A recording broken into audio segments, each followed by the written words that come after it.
반갑습니다. 저는 23단 김명호입니다. 저희 교무님은 올해 휴양 중인 선산 오광성 교무님이고요.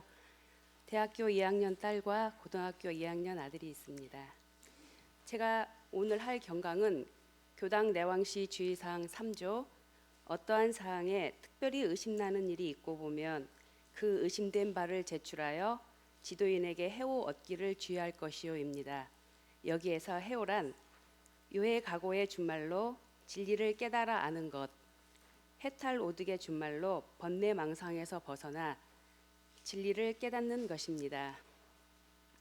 상시 응용 주의 사항으로 공부하는 가운데 특별히 의심나는 일이 있을 때 그 의심되는 바를 적어 지도인에게 보내서 그의 답을 받아 알아보거나 직접 지도인에게 찾아가 해오를 얻는 데 주의하라 하신 말씀이니, 우리가 생활하는 가운데 그의 경영하는 직업에 따라 모르는 것이 있을 때는 전문가에게 가서 묻고, 또는 국 내외로 산업시찰도 하여 배우고, 또 산업을 하다가 실패하여 궁지에 물렸을 때 경험이 많은 선구자에게 물어 해결책을 강구하고, 또는 생활하는 가운데 실수하여 중인의 지탄을 받아 처신하기 어렵게 되었을 때 동지나 스승에게 그 경위를 솔직하게 말하여 구제의 길을 모색하고, 진리 탐구에 특별히 어떠한 의심이 걸려 그 의심이 해결되지 않을 때 동지들이나 스승에게 물어 해결의 길을 찾고, 또한 진리를 탐구하다가 문득 사리간 깨달음이 있을 때에도 지도인에게 구하여 그의 진가 여부를 결정하여 잘못 알았으면 그 생각을 돌려 바른 길을 찾고, 그 깨달음이 사실로 인증을 받았을 때는 그를 더욱 연마하여 큰 깨달음을 얻기까지 꾸준히 정진하여 항상 그의 구하는 바에 따라 지도를 받게 되면 만사에 이루지 못할 일이 없다. 그러므로 항상 지도인의 지도를 받아 완벽하게 알아서 해오 얻기를 주의하라 하신 말씀입니다. 저는 오늘 제가 생활하면서 의심된 바를 해결한 경험을 말씀드리고자 합니다. 병원에서 3교대를 하는 직업이다 보니 일요일 날 아침에 퇴근을 하는 일이 있게 됩니다. 근무를 마치고 나면 아침 8시 정도가 되는데요. 그때가 되면 이제 고민이 오게 됩니다. 1시간을 기다렸다 법회를 가야 하나, 밤새 힘들게 일했는데 집에 그냥 가서 자야 되나. 결국 내가 이러다가 법회에 오는 일이 소홀해질 것 같아서 후배들을 보내놓고 탈의실에서 시간을 보내다가 법회를 오게 됩니다.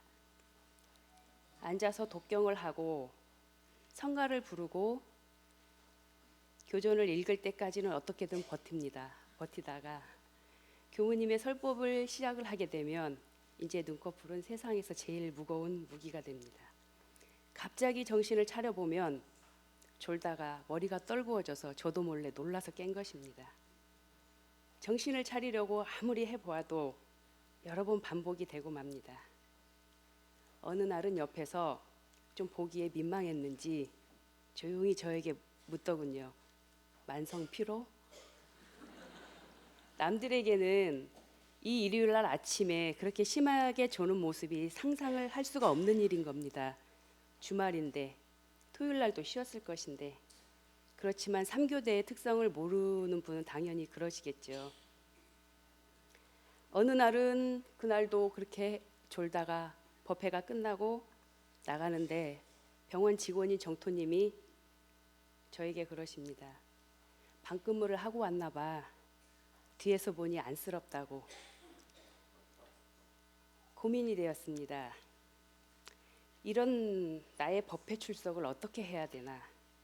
그래도 나는 나름 정말 최선을 다한 법회인데 남에겐 보기 안 좋은 모습이겠구나. 그래도 그렇게 묻기라도 하면 해명이라도 할 텐데 말없이 이해 못한 사람들은 또 얼마나 많을까. 맨 뒤에서 법회를 봐야 될까? 차라리 법회를 나오지 말까? 그런 고민 속에서 어느 날은 도저히 몸이 좀 허락이 안 될 때는 일찍 나와서 사배를 올리고 그냥 집에 간 적도 있습니다. 가서 누워서 자야 되는데 마음이 편하지가 않는 거예요. 왠지 찜찜한 거예요. 그러다 뒤척이다가 법회 시간이 끝날 시간쯤 되니까 잠이 들었습니다. 이 고민을 교무님, 선진정토님, 세제동토들에게 털어놓았습니다. 남들의 시선이 뭐가 중요하냐? 내 공부인 것을. 그렇게까지 나오는 것이 얼마나 대단한 일이냐? 장하다. 몸 생각해라. 건강이 우선이다. 너무 집착하지 말고 무리하지 마라. 결국 저는 그때마다 벽회에 나왔고 열심히 졸았습니다. 남의 눈치 보지도 않았고요. 개인들의 생각을 신경 쓰지 않기로 했습니다. 그때부턴 더 졸았어도 예전보다 당당했습니다. 저의 조는 모습을 보신 분들 많을 거예요. 근데 이제는 그 모습을 보고 싶어도 볼 수가 없습니다. 이젠 방구물을 안 합니다.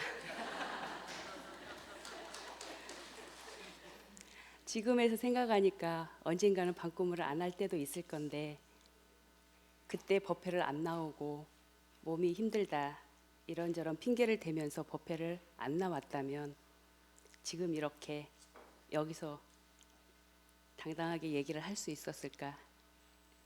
그만큼 공부가 됐을까 하는 생각에 이 경강을 준비하면서도 뿌듯했습니다. 이젠 또 새로운 의심거리를 찾아 해결해가는 공부를 또 더 열심히 하는 김명호가 되겠습니다. 감사합니다.